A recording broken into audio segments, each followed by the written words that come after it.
오늘은 이 기억하시는 하나님, 창세기 8장 1절 말씀으로 기억하시는 하나님이라는 제목으로 같이 말씀을 나누겠습니다. 지금 온 세계는 코로나19 전염병으로 인해서 이제 많은 혼란과 어려움을 겪고 있습니다. 하지만 우리가 곰곰이 생각해 보면 어떤 면에서 이런 어려움과 혼란은 특별한 것이 또 아니다, 이렇게 볼 수도 있습니다. 그것은 언제나 우리 곁에 있어 왔습니다. 우리의 생명을 위협하는 각종 질병과 자연재해, 천재지변은 사실은 언제나 우리 가까이에 있습니다. 또 우리의 삶을 지치고 힘들게 하는 경제 문제, 그렇죠. 또 아르바이트를 하거나 이렇게 대출을 받아서 학비를 조달해야만 하는 그런 고달픈 형편, 이것은 언제나 사실 우리 주변을 가까이서 맴돌고 있습니다. 이 세상은 아주 오래전부터 위험투성이었고, 사람들은 위험 요소들이 휩쓸고 있는 홍수 속에서 살아왔고 살아가고 있다고 해도 과언이 아닙니다. 그래서 이 홍수에 빠지면 어떻게 하나, 그런 불안에서 자유로운 사람은 아무도 없습니다. 그래서 오늘은 이 노아 홍수에 대한 말씀을 통해서 우리가 이 어려운 시기를 살아가면서 이 어려움을 어떻게 믿음으로 이겨내야 할지 같이 하나님이 주신 은혜를 나누기를 원합니다. 노아 홍수에 관한 말씀은 창세기 6장부터 9장 사이에 나타납니다. 창세기 5장의 족보 기록에 따르면 노아는 아담의 10대 후손입니다. 성경 기록은 노아 당시의 세상이 매우 타락한 상태였다고 알려줍니다. 창세기 6장 11절로 13절은 노아 시대의 세상을 이렇게 우리에게 알려주고 있습니다. 그때에 온 땅이 하나님 앞에 부패하여 포악함이 땅에 가득한지라. 하나님이 보신즉 땅이 부패하였으니 이는 땅에서 모든 혈육 있는 자의 행위가 부패함이었더라. 하나님이 노아에게 이르시되 모든 혈육 있는 자의 포악함이 땅에 가득함으로 그 끝날이 내 앞에 이르렀으니 내가 그들을 땅과 함께 멸하리라. 이런 말씀이 이제 노아 당시에 세상의 형편을 알려주고 있습니다. 부패는 땅의 어느 한 곳에 제한된 현상이 아니었습니다. 그것은 온 땅을 특징 짓는 그런 보편적인 현상이었습니다.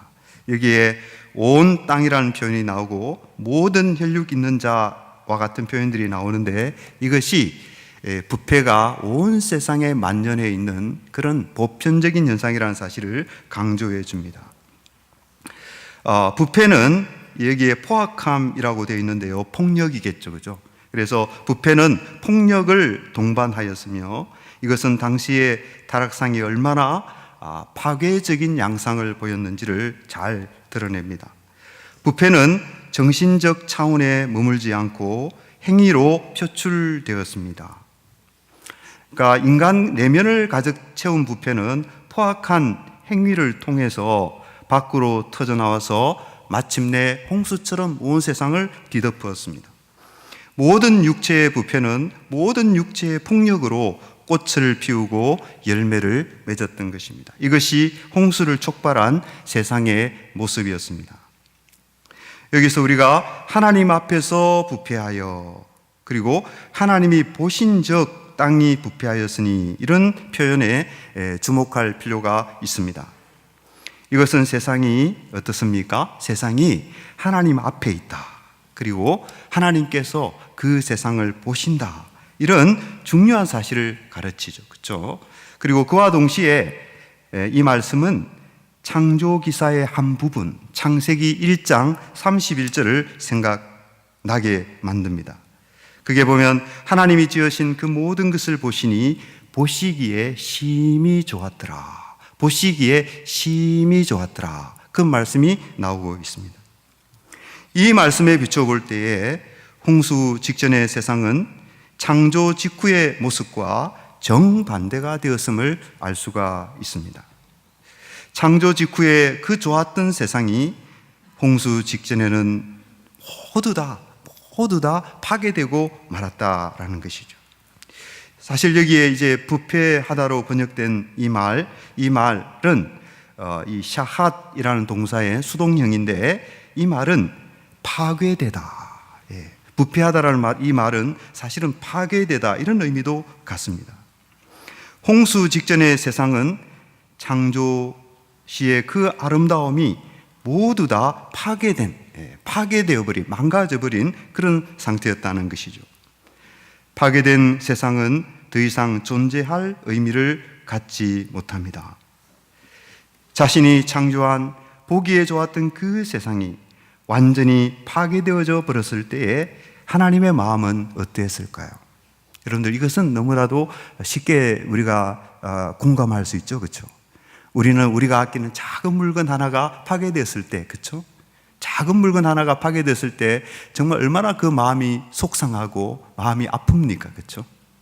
그런데 우리 하나님께서는 정말 그 거룩하신 뜻을 가지고, 영원하신 뜻을 가지고 이 세상을 창조하셨는데, 아름답게 창조하셨는데, 귀하게 창조하셨는데, 그 세상이 어느 순간 다 망가지고 파괴되어 버렸을 때에, 그때에 우리 하나님의 마음이 어떠했겠는가, 그것을 우리가 한번 헤아려 볼 필요가 있겠습니다.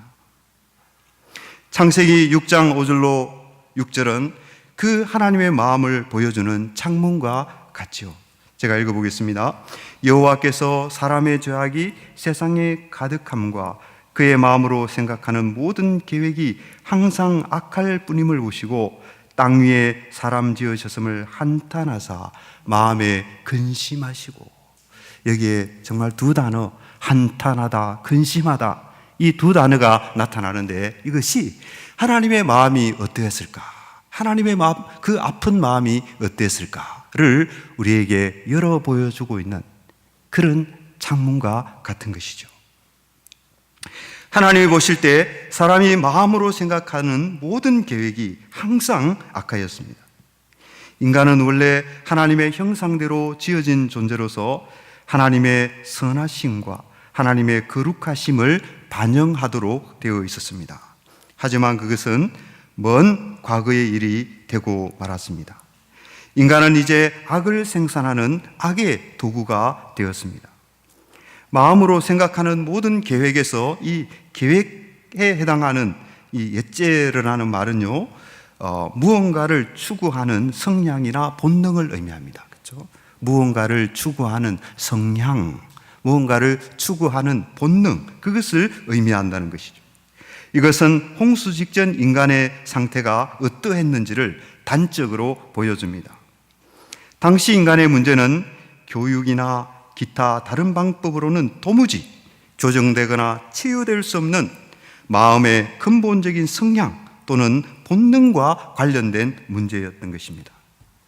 생명이 저절로 생존을 추구하듯이 인간이 그렇게 악을 추구했다는 것이죠. 그 정도가 너무도 극심하여 하나님의 마음을 괴롭게 하고 심지어 하나님께서 인간을 지으신 일 자체를 후회하시도록 만드는 그런 비극적인 끔찍한 일이 세상에 일어났다는 것입니다. 세상은 하나님의 계획에서 조금 탈선한 정도가 아니라 하나님의 계획이 완전히 파괴되었음을 보여주는 처참한 전시장이 되고 말았습니다. 이제 남은 일은 하나님이 악에서 눈을 돌리고 세상의 악을 그대로 방치해버리시든지, 아니면은 이 파괴된 세상을, 이 망가진 세상을 원래의 좋았던 상태로 되돌리는 그런 일 뿐이죠. 홍수 심판은 후자를 위한 특단의 조치였습니다. 여러분들, 홍수의 물이 온 세상을 뒤덮은 다음 시간이 지나면서 점차 물이 빠지고 마른 땅이 드러나며 땅 위로 노아와 그의 가족들과 동물들이 등장하며 마침내 생육하고 번성하여 땅에 충만하라, 생육하고 번성하여 땅에 충만하라, 이런 축복이 울려 퍼지는 것은 창세기 1장의 창조 기사를 그대로 재현한다는 인상을 우리에게 강하게 주는 것입니다. 이처럼 노아 홍수는 사실은 새로운 건설, 그렇죠. 노아 홍수는 새로운 건설, 새로운 창조였다 하는 것을 우리가 이것을 통해서 알게 되는 것입니다.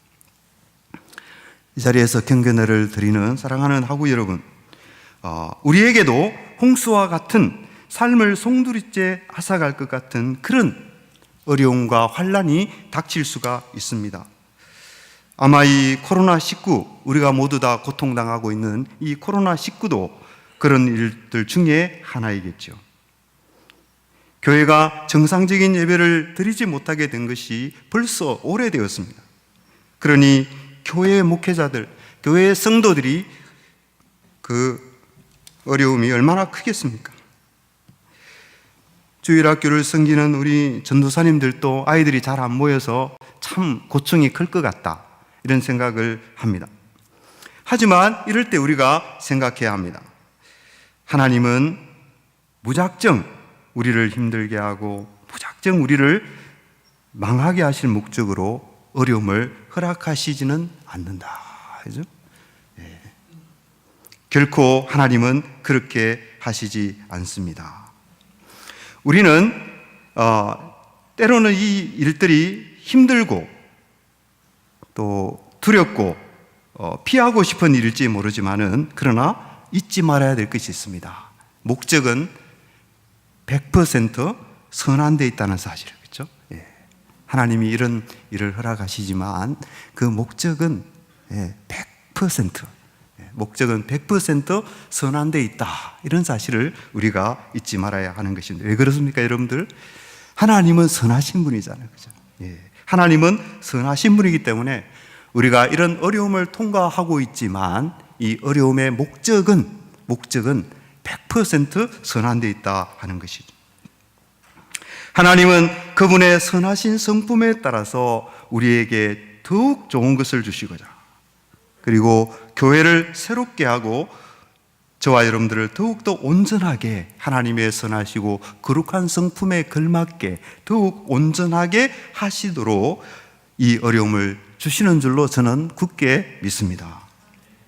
하나님은 노아를 부르셔서 방주를 짓게 하셨습니다. 방주를 통해서 인류와 동물들을 보존하고 새로운 세상을 시작하시기 위함이었습니다. 여러분들, 여기서 노아가 어떤 사람이었는지 생각할 필요가 있습니다. 창세기 6장 9절은 노아를 이렇게 소개하고 있습니다. 노아는 의인이요 당대의 완전한 자라. 그는 하나님과 동행하였으며, 그랬습니다.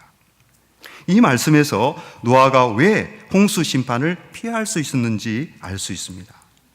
동시에 이 말씀은 하나님이 사람들에게, 우리 인생들에게 무엇을 기대하시는지 알 수 있게 해줍니다. 하나님이 기대하신 바는 무엇입니까? 그것은 바로 의로운 삶, 의로운 삶이며 하나님과 동행하는 삶, 그렇죠? 하나님과 동행하는 삶, 그것을 기대하신다는 것이죠. 그러므로 코로나19와 같은 전염병이 세상을 휩쓸고 있는 이때에 우리는 무엇보다도 자신의 삶을 돌아보아야 합니다. 이 말씀과 같이, 과연 나의 삶은 의로운가? 나는 하나님을 멀리하지 않는가? 나는 세상의 욕심을 따르지 않는가? 그렇죠? 이런 문제를, 이런 어려움을 경험하면서 더욱더 이런 문제를 놓고 우리가 생각해 보아야 할 것 같습니다. 교회가 정말 그리스도의 신부로서 순결을 잘 지켜왔고 지키고 있는가? 교회가 정말 세상의 빛과 소금이 되어서 하나님을 섬기는, 하나님을 영화롭게 하는 그런 교회로 존재하고 있는가? 우리는 현재 우리가 당하고 있는 이 안타까운 상황 속에 그 이유와 원인이 여러 가지 있겠습니다만은, 그러나 그런 일들을 경험하면서 특별히 우리 하나님의 백성들은 이런 문제를 우리가 돌아보고 반성하고 생각해야 된다고 보는 것이죠. 물론 우리에게 닥치는 환난의 책임이 모두 우리에게 있다는 얘기는 아닙니다. 하나님을 의지하고 의로운 삶을 살았음에도 불구하고 환난에 처하게 되는 경우도 얼마든지 있습니다. 우리가 성경을 보든지 정말 교회사를 보든지 우리 삶을 보든지 깨닫게 되는 것이 있습니다. 그것은 뭐냐면 환난은 의인과 악인을 가리지 않는다는 것이죠. 저 하늘의 태양빛이 또 하늘에서 내리는 비가 의인과 악인을 가리지 않듯이 이 환난이라고 하는 것도 사실은 의인과 악인을 가리지 않는다. 이것을 우리가 많이 보게 되는 것입니다. 그러나 다만 우리가 기억해야 할 것은 하나님이 우리에게서 무엇을 기대하시는가? 하나님께서 우리에게 기대하시는 것은 의로운 삶과 하나님과 더불어 동행하는 삶, 그것을 우리에게 기대하신다는 것이죠.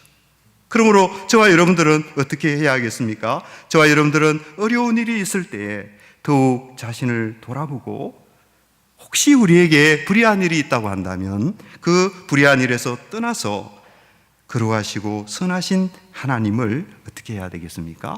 그 하나님을 더욱 가까이, 그 하나님을 더욱더 가까이 모시는 그런 일에 우리가 더욱더 많은 관심을 기울여야 하겠습니다. 자, 여러분들, 방주가 준비되고 노아의 식구들과 선택된 동물들이 방주에 타자 홍수가 시작되었습니다. 하늘에서 비가 쏟아지고 땅에서 물이 솟아올랐습니다. 이런 일이 밤낮으로 40일간 계속되었습니다. 물이 점점 불어나 방주가 물에 떠다니게 되었고 마침내 높은 산들까지 모두 물에 잠겼습니다. 그러다가 비가 그치자 물이 이제 줄어들기 시작했습니다. 홍수가 시작된 지 150일 만에, 그러니까 칼렌더상으로는 7월 17일에 방주가 아라랏산에 머물렀습니다. 물은 계속 줄어들어서 10월 1일에 산들의 봉우리가 보였으며 다음에 1월 1일에 땅에서 모두 물이 그쳤습니다. 노아가 방주에서 나온 것은 홍수가 시작된 지 만 1년이 되는 2월 17일입니다. 우리 코로나도 1년이 되면 끝났으면 좋겠습니다. 그렇죠? 그렇죠? 이제 기대가 됩니다.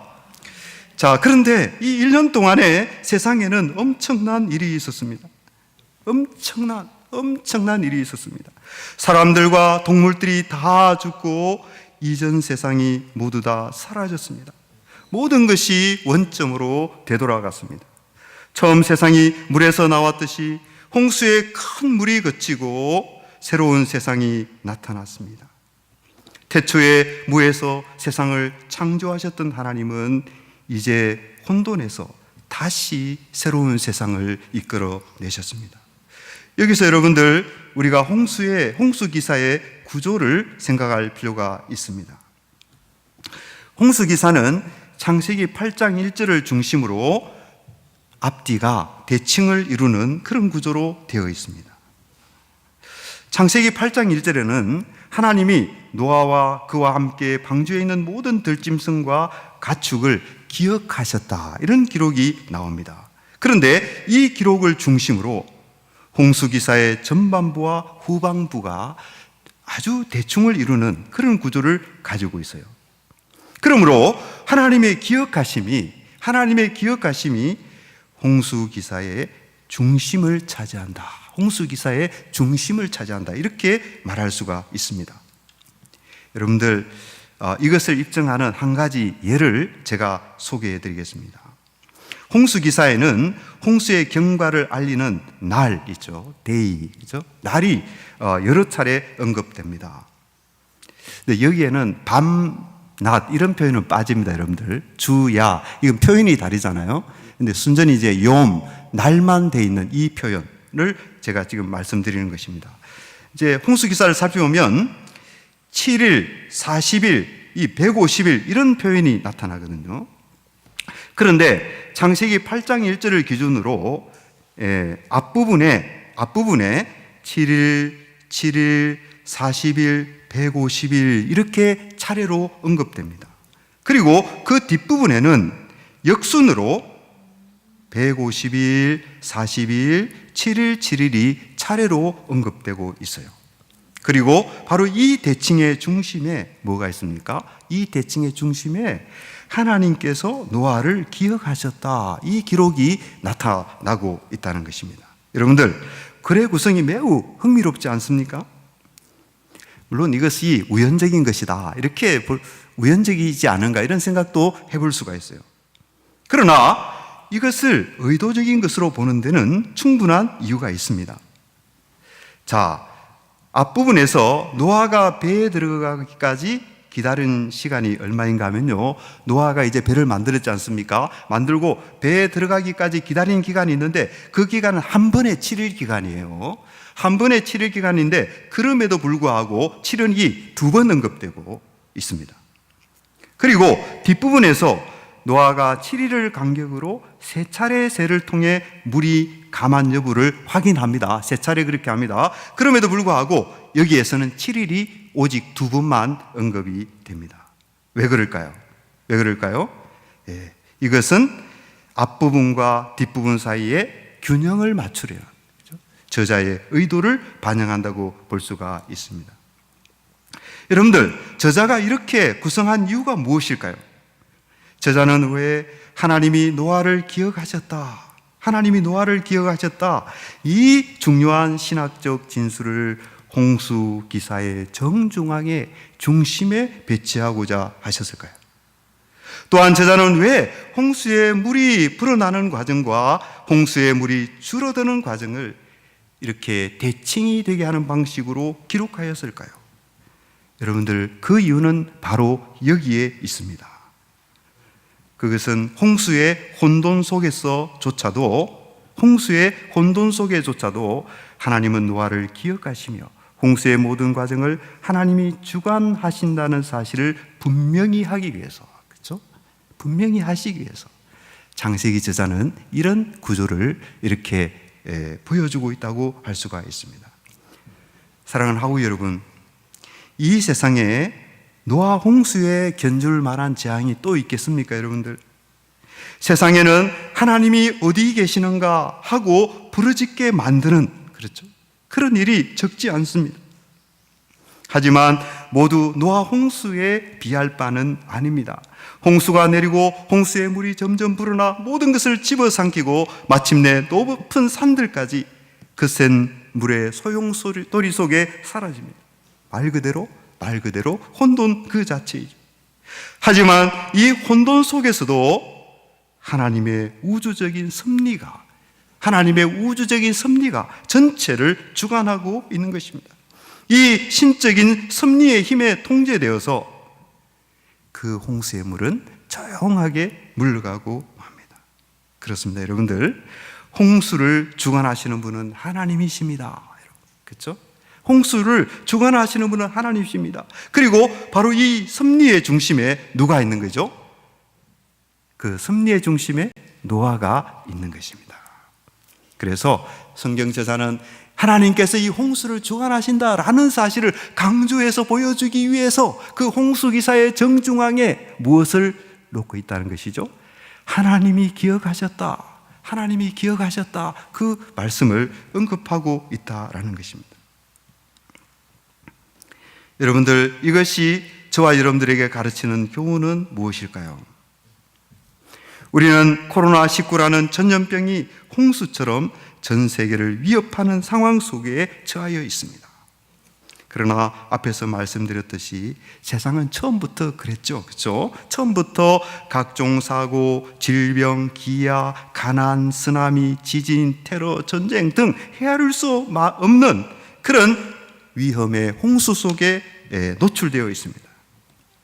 이 험난한 위험의 파도를 헤치고 살아가는 우리들에게 노아 홍수가 주는 메시지는 무엇일까요? 노아 홍수가 주는 메시지는 무엇일까요? 바로 이것입니다. 하나님께서 모든 것을 다스리고 주관하시는 것이죠. 우리가 이미 고백하고 있는 것이죠, 그죠? 우리가 이미 붙잡고 있는 신앙입니다. 하나님께서 이 모든 것을 다스리고 주관하신다는 것이죠. 그래서 우리는 더욱 이 메시지를 굳게 붙잡아야 합니다. 혼란스러운 세상, 그럼에도 불구하고 이 세상을 통치하시는 하나님의 섭리를 굳게 믿는 신앙, 그죠? 이 섭리 신앙, 그것이 그 어느 때보다도 우리에게 강하게 요구되는 것입니다. 그래서 저는 이렇게 생각합니다. 이 섭리 신앙이 노아 방주와 같다, 그렇죠? 오늘 우리들에게는 사실 이 섭리 신앙이 노아 방주와 같다는 것이죠. 방주가 노아와 그의 가족들을 지켜주었듯이 우리의 믿음이 우리를 지켜주는 것입니다. 사도 요한은 무릇 하나님께로부터 난 자마다 세상을 이기느니라. 세상을 이기는 승리는 이것이니 우리의 믿음이니라. 사도 요한이 우리에게 믿음을 그렇게 가르쳐주고 있습니다. 여러분들 정말 그렇습니다. 홍수조차 주관하시는 하나님의 섭리에 대한 믿음, 이 믿음으로 코로나19도 이기고 각종 위험과 고난과 고통으로 가득한 세상을 이기는 것이죠. 왜 그렇습니까? 우리가 세상을 이기는 것은 다른 데 있는 것이 아니라 바로 하나님의 주권, 하나님의 섭리를 믿는 믿음이다 하는 것이죠. 사랑하는 하고 여러분, 정말 하나님의 섭리를 믿으십니까? 정말 믿으십니까? 하루에도 수없이 하나님은 어디 계시는가? 하나님은 어디 계시는가? 하고 부르짖게 만드는 그 세상이 아닙니까, 여러분들? 이 혼란스러운 세상살이 속에서 여전히 하나님께서 우리 인생을 주관하고 여전히 하나님께서 모든 것을 주관하신다고 여러분들 믿으십니까? 예, 그렇죠, 그죠? 믿으셔야 합니다. 예, 굳게 믿으셔야 합니다. 예. 제가 성경의 이야기를 하나 들려드리겠습니다. 야곱의 가정사 중에서도 레아와 라헬의 이야기입니다. 여러분들이 잘 아시는 것처럼 레아와 라헬은 언니 동생 사이이면서도 한 사람 야곱을 남편으로 두었습니다. 여러분들, 언니와 동생이 한 남편을 두었다는 것 자체가 말이 안 되는 일이죠. 그렇죠? 그런데 더욱 기가 막히는 일은 두 사람에게 모두 큰 아픔이 있었다는 사실입니다. 언니 레아는 자식은 가졌으나 남편의 사랑을 갖지 못하였고, 동생 라헬은 남편의 사랑은 가졌으나 자식을 갖지 못했습니다. 이로 인해서 두 사람은 남편의 사랑과 자식을 사이에 두고 끝없는 시기와 질투와 경쟁의 갈등 관계에 빠져들게 됩니다. 여러분, 이 두 사람에게 과연 하나님은 어떤 분이셨을까요? 이 기가 막히도록 얽히고 설킨 갈등의 역사 속에 하나님은 대체 어디에 계셨을까요? 그런데 여러분, 놀라운 사실이 있습니다. 바로 이 갈등의 역사 그 한가운데에 하나님께서 계셨다는 것이죠. 하나님은 그저 멀리서 바라보시면서 두 사람의 사이가 어떻게 되는가, 어떻게 발전하는가 지켜보는 것이 아니라 바로 그 치열한, 그 엄청난 그런 고통의 역사 그 한가운데 하나님이 함께 계셨다 하는 것입니다. 언니와 동생의 그 처절한 싸움의 연장, 그 속에서 하나님은 때로는 위로로, 때로는 격려로, 때로는 구지점으로, 때로는 사랑의 매로 그렇게 하나님은 함께 하셨던 것입니다. 그들이 갈등 가운데 아들을 낳죠, 그죠? 그 갈등 가운데 낳은 아들들에게 붙인 이름들, 르우벤, 유다, 단, 이스라엘, 요셉 등등 그 이름들 속에 하나님과 함께했던 그 세월의 흔적이 고스란히 남아있는 것입니다. 레아는 셋째 아들을 낳고 내가 이제는 여호와를 찬송하리로다 라고 하며 그 이름을 유다로 지었습니다. 라헬은 시녀를 통해서 아들을 낳고 하나님이 내 억울함을 풀으시려고 내 호소를 들어서 내게 아들을 주셨다 하고 그 이름을 단으로 지었습니다. 그 아들들의 이름 속에 하나님과 함께 울고 웃으며 지내왔던 고통의 세월이 그 속에 고스란히 녹아 있는 것입니다. 하나님이 계시지 않는 듯한 삶이었지만 사실은 어떠했습니까? 하나님이 가까이서 그들의 삶을 인도하고 계셨던 것입니다. 여러분들, 그 결과는 무엇입니까? 이스라엘의 12족장이 생겨났던 것입니다. 그 위대한 하나님의 나라, 구약에서 그 위대한 하나님의 나라를 세우는 초석, 그 초석이 이 갈등의 역사, 이 처참하리만큼 안타까우리만큼 가슴 저미게 만드는 그런 혼돈과 갈등의 역사의 그 현장 속에서 그 현장을 지내오는 동안 한숨 짓고 눈물 흘리고 괴로워하고 슬퍼하고 때로는 울고 웃으면서 그렇게 세월을 지내왔는데 그 역사를 통해서 위대한 하나님의 나라가 세워지는 그 초석들이 생겨나게 되었다 하는 것이죠. 여러분들 정말 이 역사를 보면서 하나님의 섭리, 우리가 섭리신앙이라, 우리가 이 섭리신앙을 붙들고 살아가는데 정말 이 역사를 바라보면서 하나님의 섭리의 놀라운 오묘함을 우리가 깨닫게 되는 것입니다. 그러므로 사랑하는 하구 여러분, 우리가 여러 가지 일로 얽히고 설킨 삶의 현실을 대할지라도 하나님이 그 가운데 계신다. 하나님이 함께 계신다. 그죠? 하나님이 함께 계신다 하는 사실을 잊지 말아야 합니다. 홍수의 거센 물이 세상을 휩쓸던 그때도 하나님의 섭리는 중단되지 않았습니다. 성경은 우리의 경외심을 불러일으키는 그 놀라운 섭리의 중심에 누가 있었다고 말합니까? 그 섭리의 중심에 노아가 있었다고 증언합니다. 이것은 무엇을 의미합니까? 그것은 세상을 통치하시는 하나님의 섭리 그 중심에 하나님의 백성이 있다는 사실을 가르칩니다. 하나님은 결국 당신 자신의 백성, 교회와 성도들을 위해서 세상을 통치하십니다. 세상이 제 아무리 혼란스럽고 그 혼란이 제 아무리 맹목적인 것처럼 보일지라도 결국은 어떻게 됩니까? 결국은 하나님의 백성에게 유익하고 아름다운 결과를 가져온다는 것이죠. 하나님은 세상을 통치하시고 섭리하시되 누구를 위해서 그렇게 하십니까? 자기 사랑하는 백성을 위해서 그 백성을 가슴에 품고 그 백성을 정중앙에 두고 세상을 그렇게 통치하시기 때문에 그렇습니다. 그래서 시편 기자는 이렇게 노래합니다. 이스라엘을 지키시는 이는 졸지도 아니하시고 주무시지도 아니하시리로다.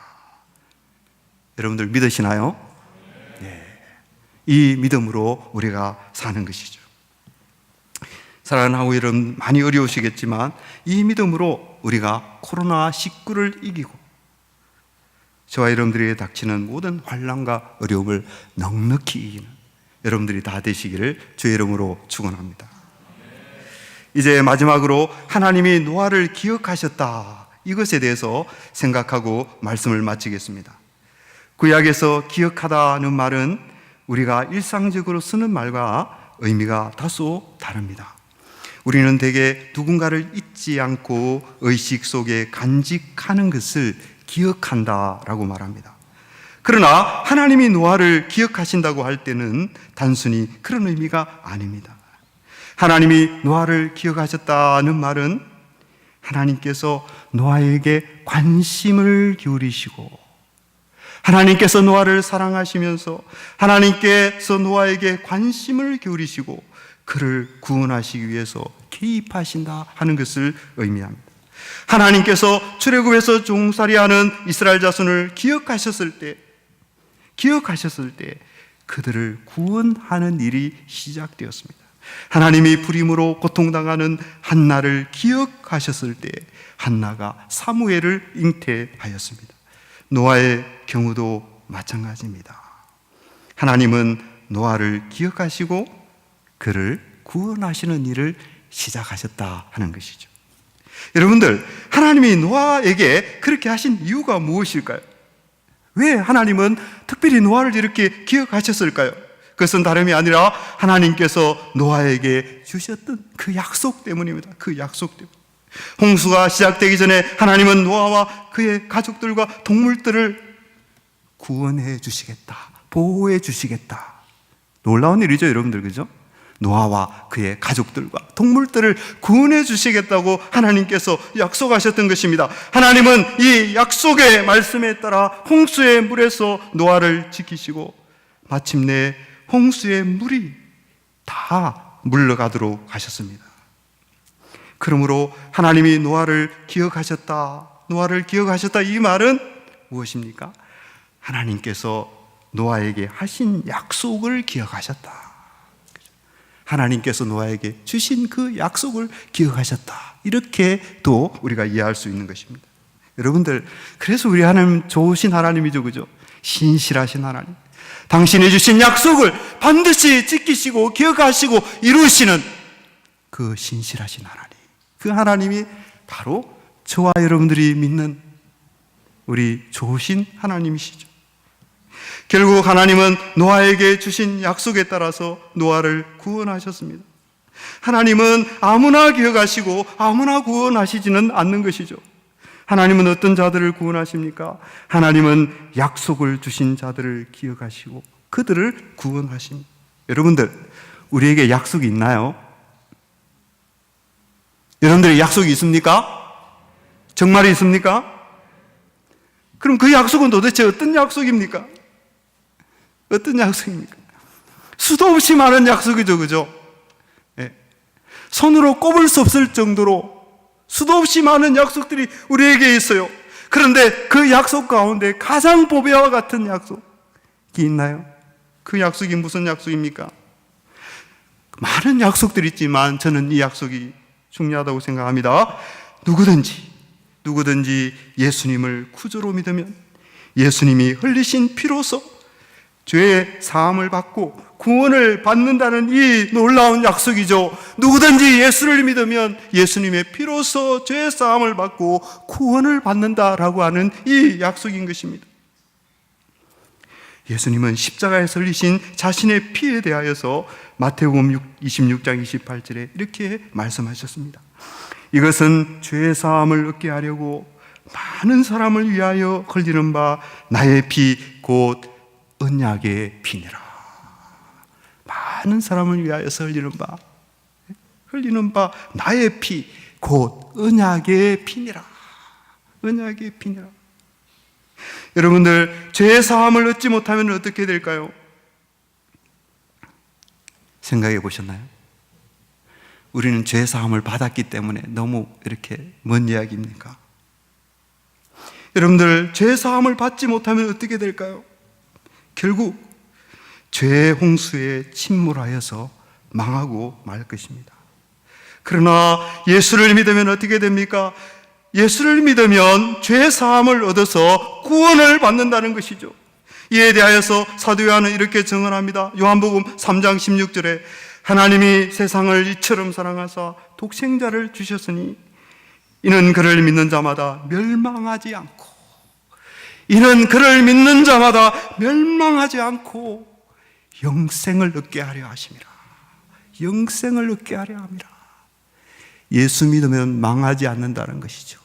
죄의 홍수에 침몰하여서 멸망하지 않는다라는 것입니다. 그러므로 사랑하는 하고 여러분, 예수님은 우리에게 어떤 분과 같습니까? 예수님은 죄의 홍수에서, 죄가 휩쓸고 있는 이 홍수에서, 예수님은 죄가 창일해 있는 그 바다에서, 죄의 바다에서 우리를 보호하는 방주와도 같습니다. 여러분들, 모든 것을 침몰시켜버리는 성난 홍수의 물, 닥치는 대로 집어삼켜버리는 그 엄청난 홍수의 회오리, 그 물 생각하기만 해도 우습지 않습니까? 여러분들, 얼마 전에 일본에 쓰나미가 닥쳤을 때 그 광경을 보신 적이 있죠, 그죠? 정말 무시무시한 엄청난 물이 몰려오더니 모든 것을, 집과 산과 이 모든 것을 다 집어삼키지 않습니까? 그런데 여러분들, 그보다 더 무서운 것이 무엇입니까? 그보다 더 무서운 것이 사실은 죄의 홍수인 것이죠. 죄의 홍수입니다. 죄는 우리의 영혼을 파멸케 하며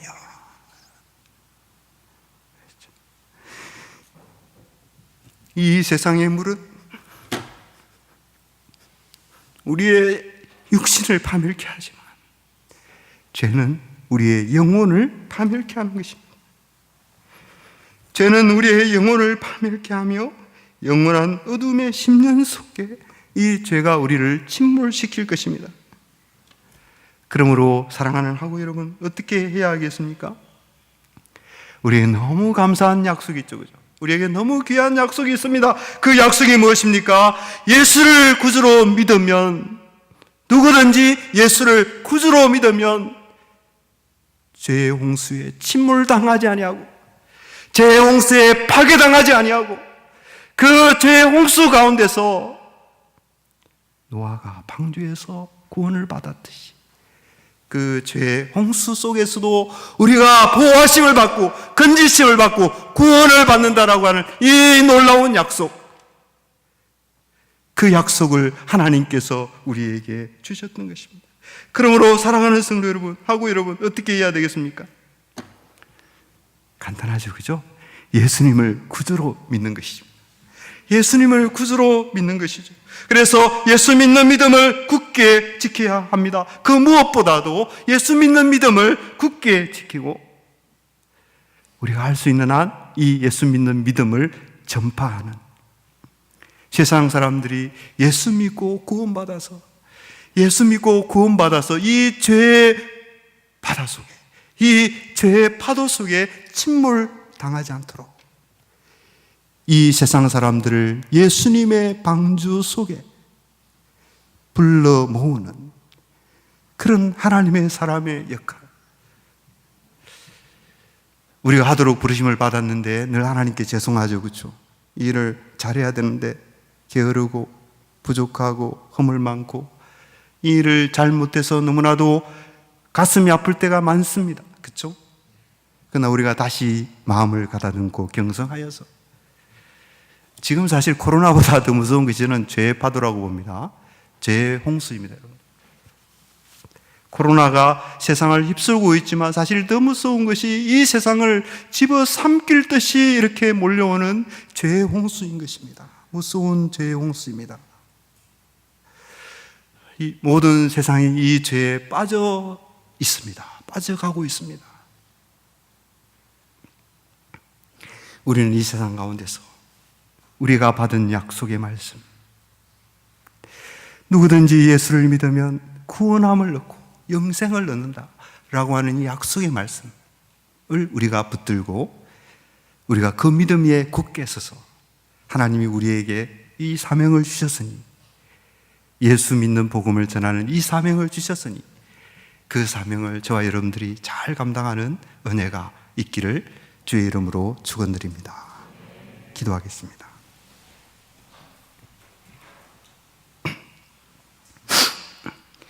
하나님 아버지, 감사합니다.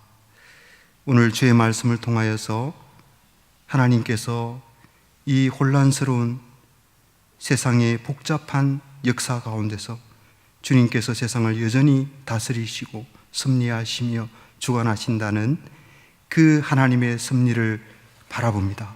하나님 아버지, 이 믿음을 우리에게 주옵소서. 이 믿음을 우리에게 강하게 하여 주시옵소서. 하나님 아버지, 무엇보다도 이 세상을 살아가면서 우리가 영혼을 파멸시키고 영혼을 저 어두운 죄악의 심년 속에 침몰시키는 그 죄의 파도가 세상을 휩쓸고 있는 이때에 하나님 아버지, 우리가 눈을 들어서 주님을 바라보게 하시고 우리의 죄를 사하시고 우리의 죄를 구속하신 주님을 바라보게 하여 주옵소서. 그 믿음으로 이 코로나19와 같은 어려운 상황 속에서도 예수님이 우리의 소망이요, 예수님이 우리의 자랑이요, 예수님이 우리의 위로가 되심을 고백하며 전하며 사는 우리 모두가 될 수 있도록 주님 축복하여 주시옵소서.